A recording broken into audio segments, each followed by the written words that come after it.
itu juga bayar pertama tuh mungkin bisa dibilang dari Tuhan ya. Ternyata dia bisa bayar full langsung di depan. Langsung dibayar full? 100% Wah, dibayar puji sama dia. Tuhan ya. Terus kita kayak, wah beneran nih berarti. Gak bercanda gitu. Pede langsung. Pede akhirnya. Ngopi di teras bareng Rian. Ya, selamat datang kembali di Ngopi di Teras bareng Rian. Kali ini saya bakal ngobrol-ngobrol dengan Kak Ancila Beta. Panggilannya Kak Beta ya. Betul. Ya. Panggil Beta aja. Beta aja, oh iya. Iya. Saya lebih tua soalnya.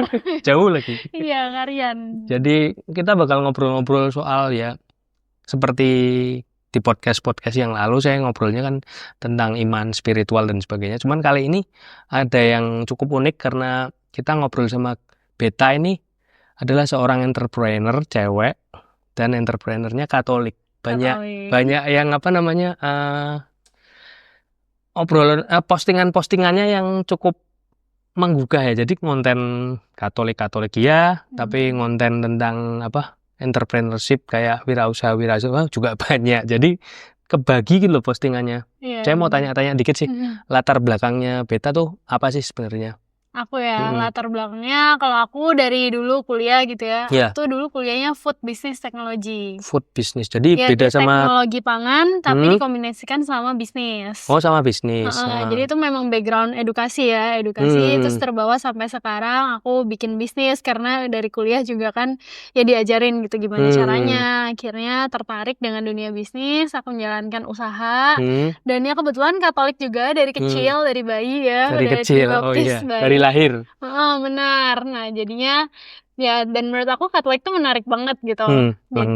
Lengkap banget, benar. Dari kecil udah diajarin apa-apa semuanya gitu kan. Ikut bina iman ini itu sampai sekarang aktif di OMK, dan menurut aku itu seru gitu. That's why aku sering ya sharing-sharing cerita-cerita gitu, apalagi kayak keliling-keliling gereja gitu kan. Nah, itu juga menarik banget. Seru banget sih postingannya kalau yang keliling-keliling gereja tuh, apalagi kalau lihat arsitekturnya juga. Wah, mantep banget. Udah sampai mana aja kalau keliling gereja? Wah, sampai mana? Belum lah. Kalau yang berkesan kalau gereja yang paling bagus yang pernah kamu kunjungin sih? Oh, yang paling bagus. Menurut kamu? Di Eropa banyak sih ya gereja-gereja bagus. Satu aja gitu. yang. Satu. Ada di Vienna. Di Vienna itu ada apa tuh namanya? Church namanya. Oh, berarti punyanya SY. SY ya, benar. Tapi itu keren banget. Aku tuh awalnya nggak mau ke sana.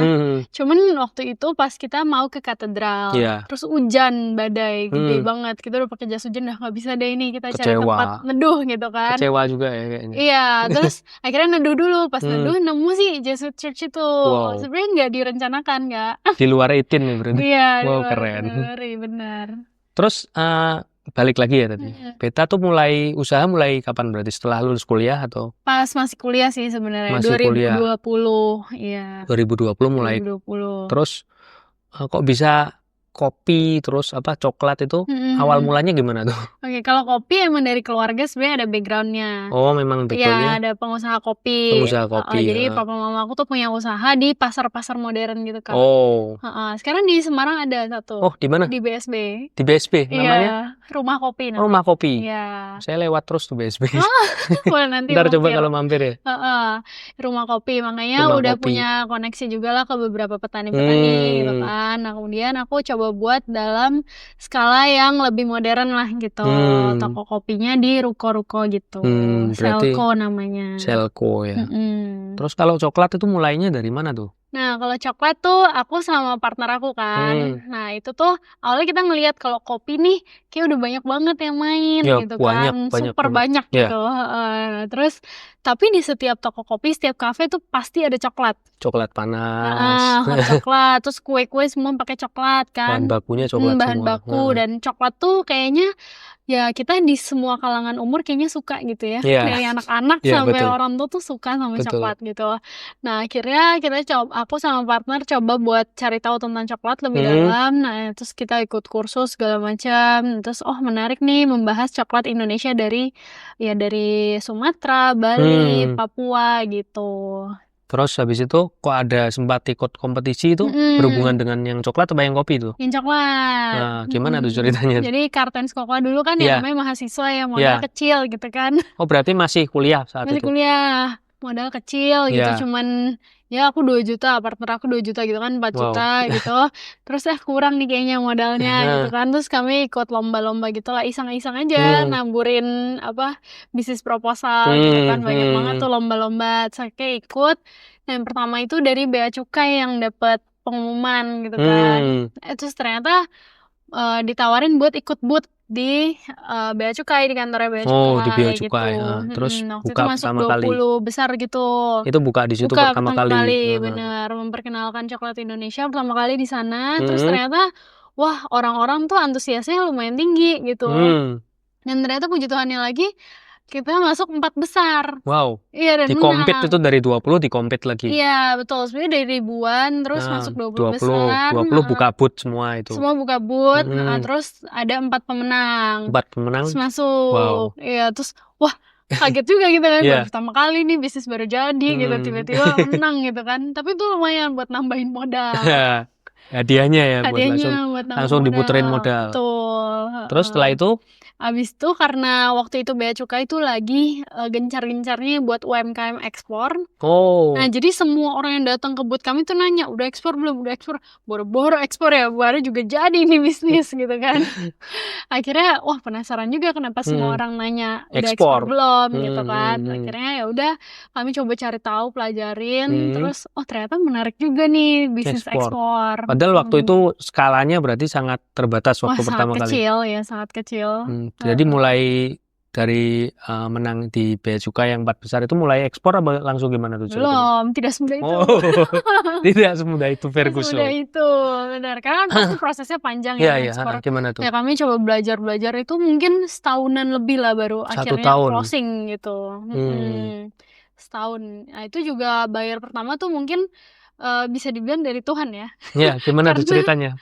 Karena Penasaran. kan kami baru belajar, belum punya portofolio apa-apa gitu kan, tentang ekspor segala macam. Tiba-tiba ada yang mau beli sama kami, oke, beli 1 kontainer gitu. Dari mana kan. tuh pertama Dari kali? India. Oh, dari India.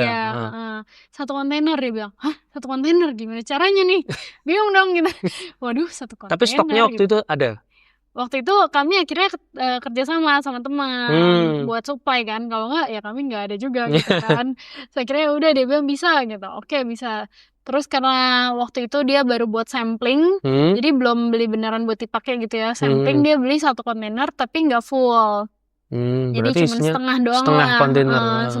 setengah gitu. Nah, itu kan sebenarnya tuh cost-nya jauh lebih besar tuh dia buat ngirim. Karena kan 1 kontainer harusnya full, dia isinya setengah doang. Tapi terus kami minta DP dulu dong. Maksudnya takutnya kan scam atau apa gitu ya. Jadi, takutnya scam kan. Karena kan di dunia ekspor banyak gitu. minta Terus DP dulu. minta DP. 50% waktu itu apa? Waktu itu 30% sih. Oh, 30%. Tapi ternyata dia bisa bayar full langsung di depan. Oh, langsung dibayar full? Wah, puji Tuhan ya. Terus kita kayak, wah, beneran nih berarti. Gak bercanda gitu. Pede langsung. Pede akhirnya. Terus kami belum punya rekening segala macam gitu kan. Akhirnya baru bikin gitu-gitu terus transfer 100%. Wah, berarti beneran. Udah kita bingung lah. Habis itu udah mulai ngurus-ngurus gitu ya. Ya kalau biasa kan kalau kepepet semua bisa ya. Iya. Akhirnya dan sama doanya kenceng. Benar. Nah, akhirnya udah tuh jalan satu. Wah, ternyata menarik juga nih bisnis ekspor gitu. Itu pengalaman pertama India itu. Pertama India, benar. Closing. Terus langsung 100% tuh aneh juga sih. Soalnya sekarang nggak ada juga yang mau langsung 100% gitu. Baru dari Tuhan dicipin 1 pertama kali. Benar, pertama kali langsung 100% tuh kayak keren. wah, kayak ini emang jawaban Tuhan gitu ya. kan. Kok lancar banget. Lancar banget, benar. Malah kita nggak siap apa-apa tapi Tuhan kasih rezekinya gitu kan. Akhirnya ya udah dijalanin sampai sekarang. Terus setelah itu kayaknya ada ikut lomba yang di Singapura juga itu ya? Iya, benar. Jadi karena kami ekspor gitu kan, terus kami bikin komunitas. Komunitasnya buat komunitas dulu. Buat komunitas, namanya BD Ekspor. BD Ekspor. BD Ekspor. Ada Instagramnya atau ada bd.ekspor. bd.ekspor itu website Instagram ya, bd.ekspor. Terus? Betul. Nah, terus kami bikin ekspor trip. ke Singapura. Oh, pertama kali ekspor trip dulu. Iya, ekspor trip ke Singapura. Apa Kemarin sudah sih. punya klien di Singapura dulu atau gimana Klien sebelumnya? di Singapura sih enggak, cuman kami beberapa kali tuh ikut expo gitu, datang ke expo terus kenalan sama orang-orang Indonesia yang di sana. Nah, terus dia ajakin, nih ada acara gitu kan, lomba itu. Akhirnya kami ajaklah satu komunitas itu untuk ke Singapura melakukan ekspor trip sekalian si bisnis competition itu. Oh, berarti ikut sekalian Ikut bisnis sekalian, competition. betul. Itu acara dari mereka gitu, mereka bikin. Terus akhirnya ya udah aku juga ikut lah daripada cuma jadi peserta gitu kan. Iya. Sekalian kan Siapa sono. tahu ada peluang ekspor yang lebih besar tuh kan bukan komoditas ya, tapi ekspor brand gitu. Iya, terus? Nah, akhirnya aku bawa Selco lah sebagai brand toko kopi gitu untuk ikut lomba di sana. Oh, yang diikutin situ Selco-nya malah. Selco, benar, bukan Kartensnya. Bukan Kartensnya. Bukan. Terus kemudian di sana Ternyata menang juara 3. wow, yang di Singapura juara 3. Yang di Singapura. Tapi Selco-nya. Selco, benar. Ya begitulah. Setelah menang itu terus ada perjalanan lain kalau untuk Follow Selco-nya? up-nya gitu ya. Follow up-nya setelah. Kalau sekarang belum sih. Kebetulan itu baru tahun lalu November. Oh, barusan 2024. Oh, baru banget. Iya, November 2024. Selco-nya ya. Benar. Jadi masih kontak-kontak itulah sama yang calon-calon buyer gitu kan. Terus kalau yang Kartensnya sekarang sudah gimana nih perjalanannya? Kalau Kartens sekarang udah ekspor lebih ke 10 negara lebih sih. Wow, puji Tuhan, keren. Paling jauh mana nih? Paling jauh ya Madrid kali ya. Madrid. Paling ribet? Boleh dong. Oh iya, boleh sih. Banyak lah ya, pasti ribet tuh banyak. Semua ribet. Setiap negara beda-beda. Kayak ada spesifikasinya beda-beda ya. Misalnya kayak ada kita kesulitan ke negara sendiri-sendiri. Pakistan gitu ya. Mereka nggak bisa DP gitu, nggak bisa.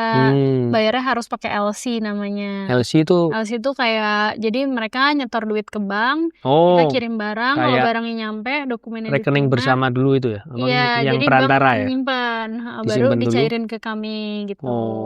Itu kan sebenarnya lumayan berat tuh karena kita harus punya modal. Iya, betul. Talangin dulu kan, kita gitu talangin dulu kan, nggak bisa kan. Benar, itu kalau Pakistan. Ada lagi. Kalau Madrid tadi. Madrid jauh sih itu. Kendalanya jauh ya, soalnya semua kapal ya. Kapal, benar, kapalnya tuh mahal banget kan. Oh, kalau Madrid. Terus kami yang kirim ke Madrid tuh pertama kali dia kayak kapalnya tuh berhenti di Barcelona dan nggak pergi-pergi gitu. Jadinya ngetem. Jadi barangnya lama banget, sebulanan lebih gitu. Sebulan lebih? Kontainer. Itu pernah juga. Jadi kalau Swiss juga itu import dari kita ya kalau nggak salah ya? Iya, sebetulnya ada impor dari Indonesia. Kemarin aku sempet ke Swiss juga kan, ke Linz. Dan di museumnya itu ditulis ada coklatnya dari Indonesia. Banyak kan dari kita? Indonesia, Afrika. Oh, Afrika. Tapi mungkin kalau jumlahnya lebih banyak kita apa Afrikanya? Lebih banyak Afrika sih mereka. Oh, lebih Karena banyak kan lebih dekat juga ya? Nggak mahal ya? Iya, Oh, berarti coklat kita juga diperhitungin dong di Eropa sana? Benar. Coklat Indonesia tuh banyak dan bagus sebenarnya. Kualitasnya bagus? Mereka juga bilang? Mereka juga bilang, betul. Keren. Jadi Beta ada bahas di highlight, salah satu highlight tentang 9 wanita Katolik. Iya, benar. Itu Beta bikin sendiri berdasar renungan atau lihat di mana kok bisa tulis kayak gitu? Sebenarnya pertama aku lihat postingan orang juga di Instagram. Oh, jadi memang postingan orang. 9 wanita Katolik. Ya, Kristiani lah dalam Alkitab gitu kan. Terus apa yang bisa kita teladani?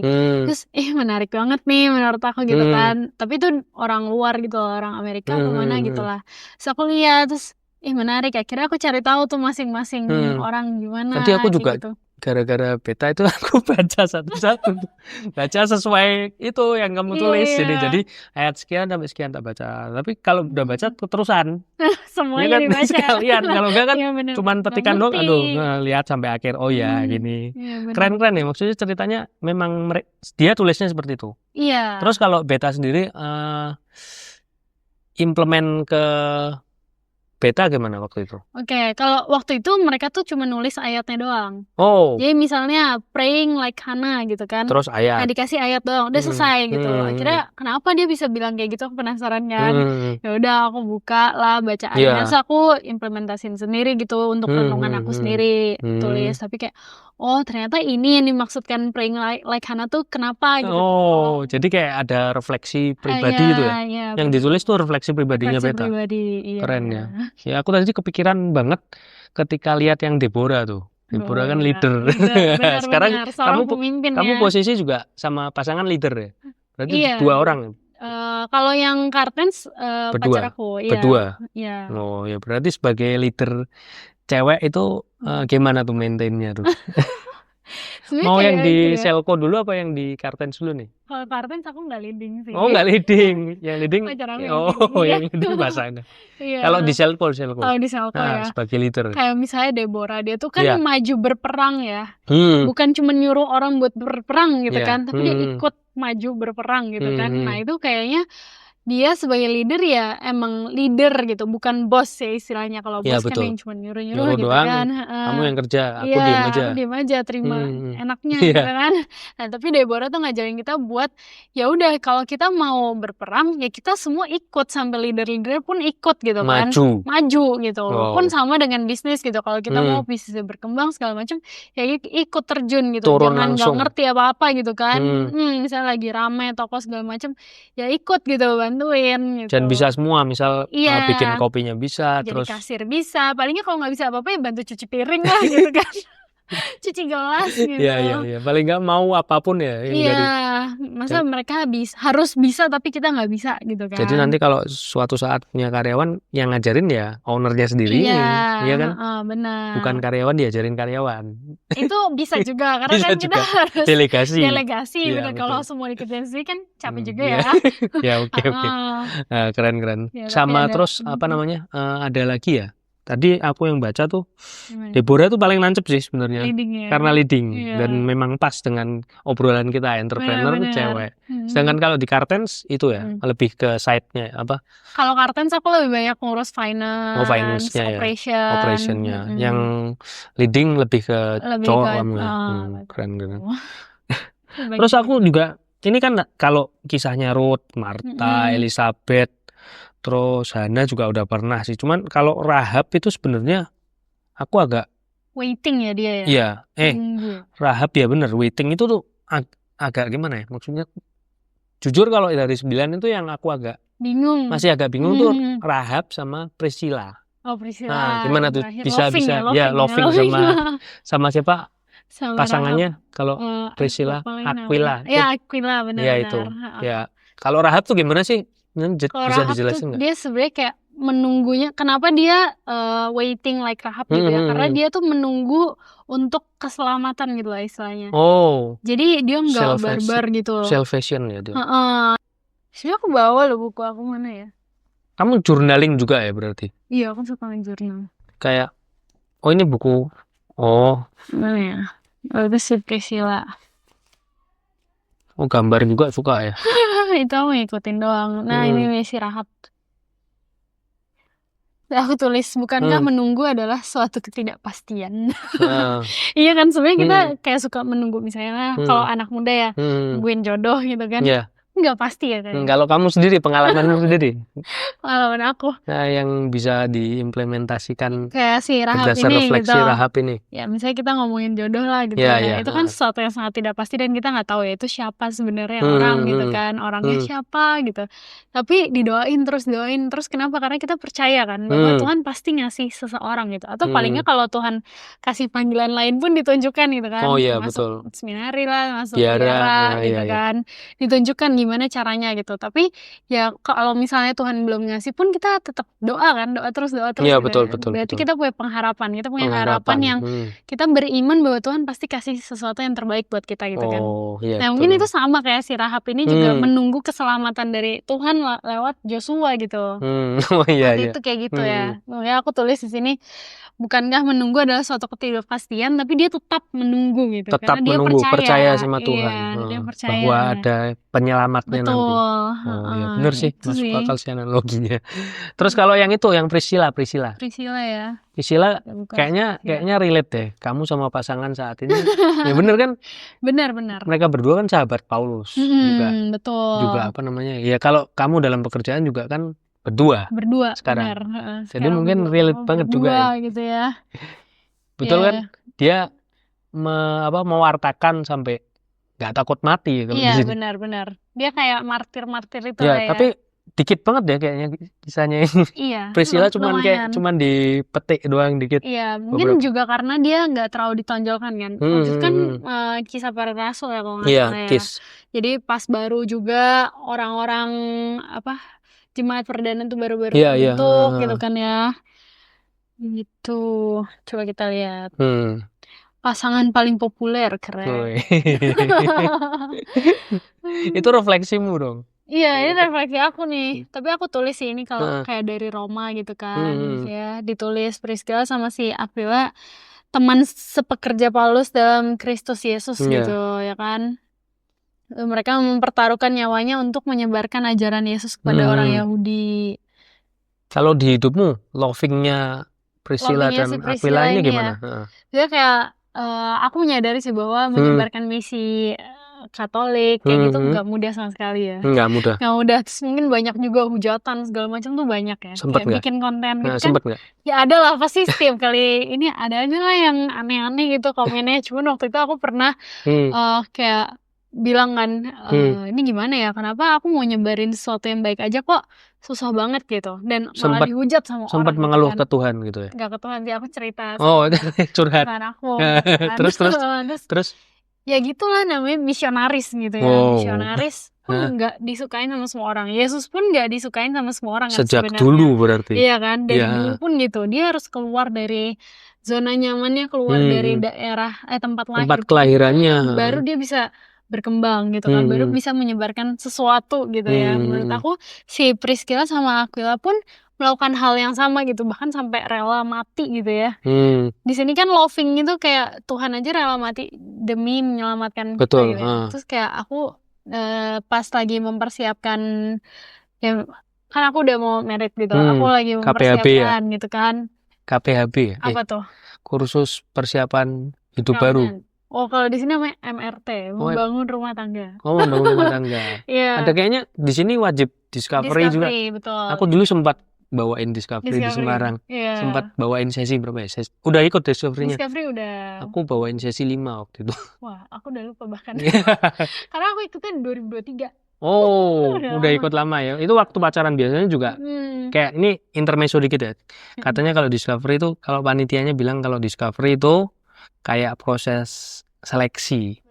Jadi kalau kamu memang setelah ikut itu ada 2 kemungkinan. Ya memang semua ada 2 kemungkinan pasti. Cuman biasanya putus. Betul, ada yang putus, ada yang lanjut. Tapi kalau lanjut ya itu makin kuat. Benar, bondingnya biasanya. Benar. Tapi mungkin itu sering disalahartikan ya kalau di sini. Karena kan Discovery orang itu kan sebagai syarat buat ikut si MRT ini kan. Kalau itu syarat, di sini syarat ya, di Jakarta syarat ya. Syarat. Tapi jadinya orang yang udah mau menikah baru ikut Discovery gitu loh. Oh, jadi bukan kayak pacaran awal. Jadi kayak formalitas ya. Padahal harusnya itu kan panggilan. Betul, dan itu bagus sih menurut aku untuk di awal-awal gitu kan. Kalau di sini ikutnya sehari penuh juga? Sehari penuh 8 jam, agak bosan juga dengerin orang sharing. Tapi seru sih, karena kan semakin mengenal satu sama lain. Ya, mungkin orang nggak berani untuk ngobrol sedalam itu kan. Akhirnya dengan adanya sarana itu berani ngomong gitu kan. Iya benar, berani speak up. Nah itu balik lagi ke yang tadi gitu kan. Priscilla lagi. Kita mencintai seseorang itu kan butuh pengorbanan ya. Dan aku melihat banget sih kayak si Priscilla itu dia rela berkorban. Nah dari situ kayak kalau misalnya kita nganggep suatu pernikahan atau misalnya punya pasangan pacaran gitu cuma buat senang-senang aja, menurut aku itu nggak logis sekali ya. Nggak logis ya. Iya. Cinta tapi nggak logis. Iya. Karena kita tetap harus berkorban gitu kan. Satu sama lain. Satu sama lain ya. Pastinya dua-duanya harus saling berkorban gitu menurut aku. Dan itu ditunjukkan sama si Priscilla dan Aquila yang mereka pun nggak takut mati gitu. Berdua lagi. Bukan cuma salah satu gitu. Berarti kan cintanya penuh gitu. Cinta terhadap Tuhan penuh, terhadap sesama pasangannya pun penuh. Wow, gitu. Keren. Tapi memang mereka nggak takut mati, berarti kan memang mengutamakan Tuhan dulu. Benar. Baru berdua ini. Ya memang kayak tingkatannya juga gitu kan ya. Tuhan dulu, pasangan, baru anak, terus lain-lain itu. Aku pernah bertanya gitu ya sama kamu lebih sayang sama aku apa sama Tuhan? Ya jelas tuh sama Tuhan. Memuji ya kan. Terus dia jawab gimana? Ya sama Tuhan, tapi sama Ya. kamu juga karena Tuhan ada dalam kamu. Gitu. Oh, gombal. Gombal banget. Tapi bener sih. Tapi Iya. paling tetap Tuhan dong, Iya, Tuhan dulu. betul, Nah, pertama. keren. Ya itu tadi yang aku bingung itu si Rahab sama si Priscilla Aquila. Karena dikit sih Priscilla Aquila Iya, dikit ceritanya banget. nggak terlalu banyak, benar. Terus kamu kalau tantangan kalau misal dalam usaha, kalau yang di Selco dulu ya, mungkin sebagai leader itu, sebagai owner juga, itu tantangannya apa kamu? Aku ya, tantangan sebenarnya pasti setiap hari ada aja ya, banyak gitu kalau masalah, tapi mungkin masalah itu sesuatu yang bisa menumbuhkan kita juga ya. Jadi kalau tantangan biasanya lebih ke sumber daya manusia sih. SDM-nya ya. Benar. Tapi ya perlahan kita cari titik temunya lah, gimana nih caranya untuk memperbaiki itu. Cari selahnya ya, biar bisa lebih baik. Betul. Terus kalau di Kartens? Di Kartens tantangannya Kartens itu dari tahun berapa berarti? 2021. Oh, pandemi persis dong. Iya, pandemi. Wah, bulan apa tuh? Ya. Bulan Maret. Wow, puncak dong itu. Iya. Karena kan pacaran waktu itu kayak bingung kan. Udah pandemi, kuliah di rumah, ya kan, di rumah yang kayak wah waktunya banyak banget nih ngapain gitu. Jadi udah mulai riset cari-cari tahu. Jadi berkah pandemi juga. Iya benar. Mungkin kalau nggak pandemi nggak ada juga tuh. Belum tentu kan ada. Kan di luar gitu kan. Betul. Kalau di Kartens, menurut aku bisnis ekspor itu nggak mudah sama sekali sih. Karena kan ada aja lah tantangannya, ntar barangnya ada nggak ada yang beli gitu kan. Sekarang ada yang beli, banyak customer yang ngantri tapi barangnya nggak ada gitu. Apalagi kayak kami nih komoditas gitu, jadi berkaitan sama alam juga. Kalau misalnya coklat gitu kan, oh iya betul ya, musimnya gimana musimnya, ntar dia gagal panen. Nah itu sih tantangan tahunan. Kopi juga gitu? Kopi juga, tapi masih lebih banyak lah suplainya. Oh, suplainya lebih banyak. Mungkin yang menanam kopi di sini lebih banyak daripada coklat. Kalau coklat tuh kamu dapatnya banyak dari daerah Jawa dari juga? Sulawesi. Oh, dari luar pulau ya banyak kan? Dari luar pulau. Kualitasnya beda nggak sih? Banyak. Kualitasnya beda-beda karena kan dia berpengaruh sama tanahnya juga. Sama lah kayak kopi. Kalau paling bagus nih. Paling bagus. Dari pulau mana gitu ya? Bukan. Kalau paling banyak dari Sulawesi. Paling banyak. Kuantitasnya. Tapi kalau bagus, kalau dari penjualan kami ya gitu, maksudnya orang-orang paling suka yang mana itu dari Sumatera. Oh, Sumatera. Sumatera, sama kayak kopi mungkin ya. Kopi Sumatera kan Aceh, Singkalang. Kayaknya tanah Sumatera ada something-nya. Subur sih itu sih. Keren. Memang diciptakan untuk. Kalau dari timur nggak pernah ya? Dari timur ada Bali, ada Papua, NTT gitu?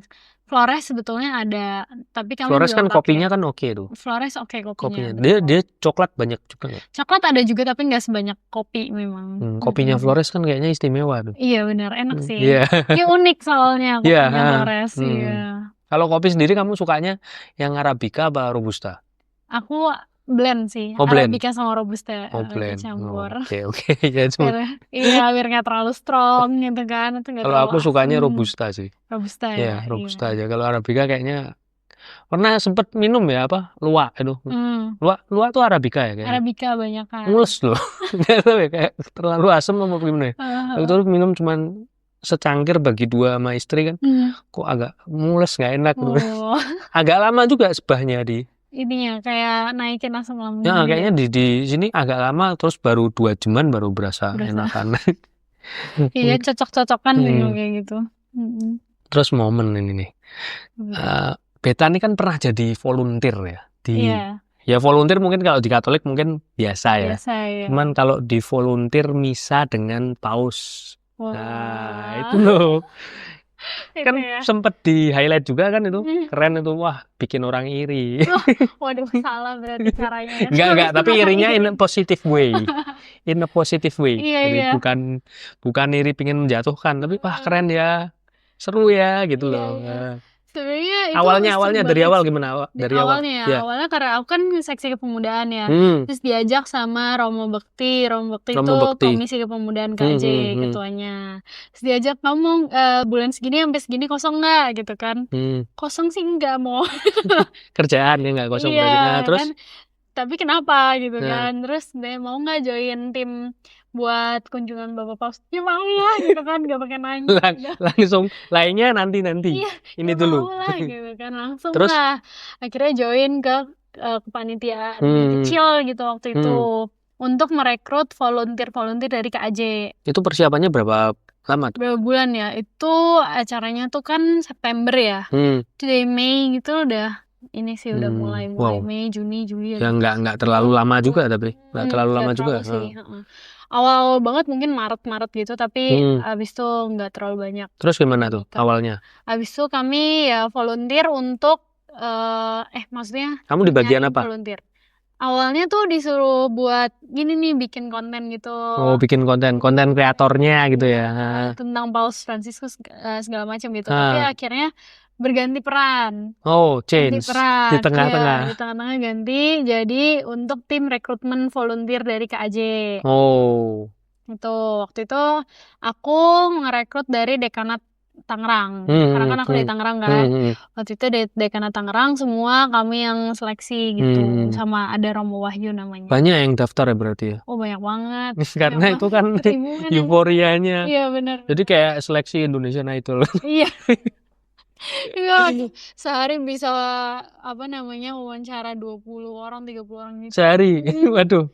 Wah, kayak mending kerjaan banget ya, PR banget ya. Kayaknya harus menyiapkan waktu khusus. Benar-benar harus ada waktu khusus gitu. Terus sampai akhirnya tersaring semua. Terus mereka lolos gitu kan. Nah, kami di tim acara masuk bantu ke terus acara. Kamu dialihkan ke tim acara.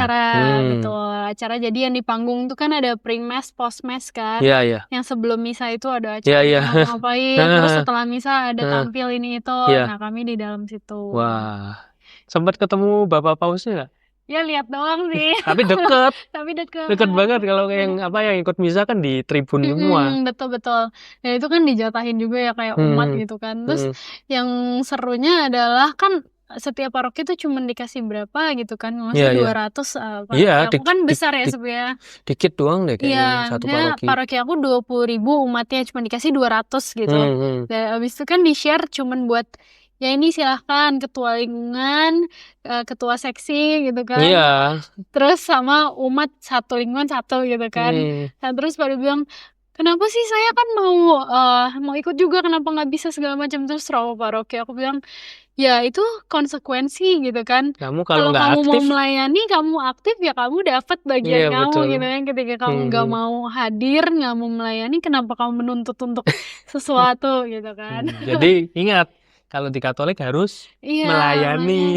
Iya benar. Karena mungkin itu bisa berkaitan juga ya sama kita sebagai entrepreneur, sebagai leader. Oh iya ya betul. Kan? Karena kalau kita melihat pemimpin-pemimpin yang kayak mereka tidak terbiasa untuk melayani, menurut aku cuma mau dilayani. Tapi karena kita Katolik ya kan, terbiasa melayani. Wah, itu bisa semangat melayaninya sangat tinggi. Bisa diterapkan di entrepreneurship. Betul. Oh, keren. Betul. Iya. Benar. Bahkan kita harus melayani karyawan gitu kan. Ya udah terbiasa aja jadinya gitu. Udah nggak ada gengsi-gengsi itu udah nggak ada gitu kan. Karena ya terbiasa di gereja untuk melayani orang lain. Udah biasa rendah hati apa ya? Dibiasakan kan ya. Terus lanjut tadi sampai apa? Acara ya. Nah, terus abis itu udah sih. Apa lagi ya? Enggak, maksudnya waktu acara tuh kira-kira ada hal yang berkesan nggak waktu itu? Yang paling berkesan? Apa mungkin waktu persiapannya, wah ini susah banget ngaturnya, atau mungkin kamu sempat nginep di sana atau gimana? Nginep sih enggak. Atau ada yang berat apa gimana pagi gitu? Pulang malam gitu ya. Berapa lama tuh selama? 3 hari berarti gladi kotor, gladi bersih hari H. Dari pagi-pagi? Iya, pagi sampai malam gitu. Wow. Terus yang paling berkesan waktu di sana? Waktu itu kan sebagai Angelus tuh kayak LO gitu lah.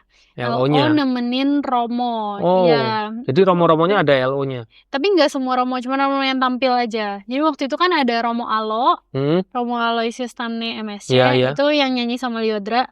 Nah, aku Angelusnya Romo Alo. Nah, jadi aku nemenin gitu kan. Ngasih tahu nih Romo harus tampil jam berapa segala macam kayak gitulah. Kayak apa ya, PA-nya kali ya. PA-nya.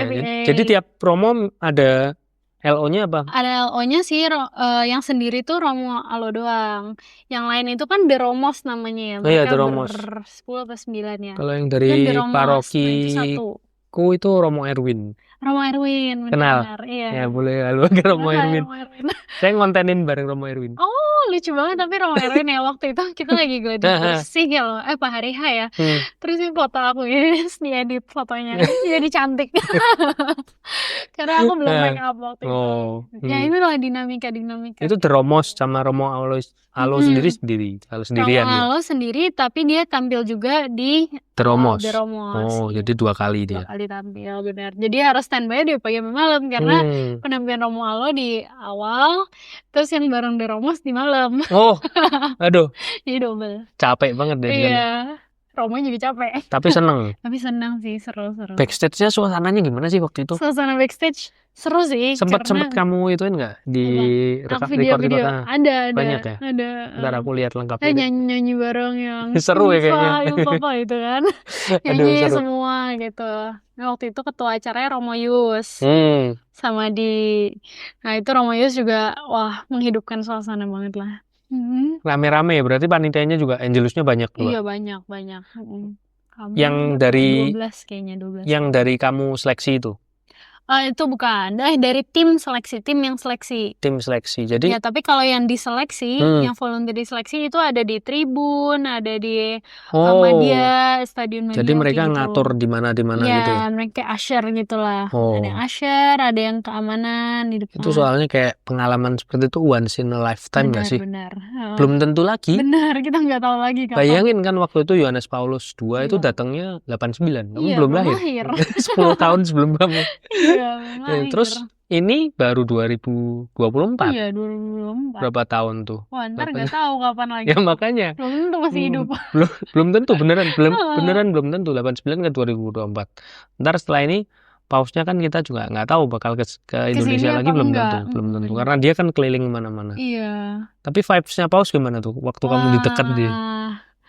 Itu sih ngeliatin senyumnya aja ya langsung kayak adem banget gitu, adem banget tatapannya gitu kan. Senyumnya tuh kayak benar-benar tulus gitu. Iya. Wah, itu sih benar-benar pemimpin. Ya. Ya, moga-moga saya bisa misa bareng paus lah. Iya, amin. Amin. Kesana ya, samperin lah Kak. Ya, moga-moga ya, didoain ya. Kalau kamu misa selain di situ sama paus baru di Indonesia doang? Baru di sini ya. Berarti kalau waktu di luar belum pernah? Belum. Ya moga-moga suatu saat ya. Amin. Amin. Oke, mungkin ada pesan-pesan buat teman-teman di sini yang mungkin juga cewek juga, mungkin Gen Z juga. Kamu masuk Gen Z nggak sih? Gen Z. Nah, yang Gen Z juga untuk memulai entrepreneur. Memulai ya. Nah, itu pesannya apa? Pesannya kalau buat mulai jangan takut sih. Jangan takut untuk mencoba. Jangan takut. Karena kalau nggak nyoba kita nggak tahu hasilnya. Wah, oke. Gitu aja, singkat. Ya itu aja lah. Jangan takut mencoba dan terus berdoa. Iya, karena Tuhan yang ngasih itu sinyal-sinyal. Oh ini oke. Oh iya, betul. Dan melayani ya. Tadi kan bilang terus. Kalau nggak mau melayani, kalau mau belajar melayani ya. Ya gampang lah sebenarnya melayani dari dulu. Hal paling kecil ya. Di rumah. Di rumah juga bisa, nggak mesti di gereja ya. Iya, di gereja. Ya, oke. Gitu aja. Makasih banget Terima kasih Beta banyak, waktunya. Oh iya. Instagramnya apa aja nanti aku tulis di sini. Hansila Betaria. Iya. L-nya double. Nah, terus kalau yang Selko? Kalau Selko ada selko.tokokopi. Selko.tokokopi sama itu kartensnya kartens.cocoa. Oh ya, nanti ditulis di sini. Ya, thank you banget waktunya. Thank you banget Karian, sukses selalu. Jangan lupa teman-teman untuk like, subscribe dan komen-komen di sini, apalagi kalau kamu kenal sama Beta. Oke, thank you. Dadah.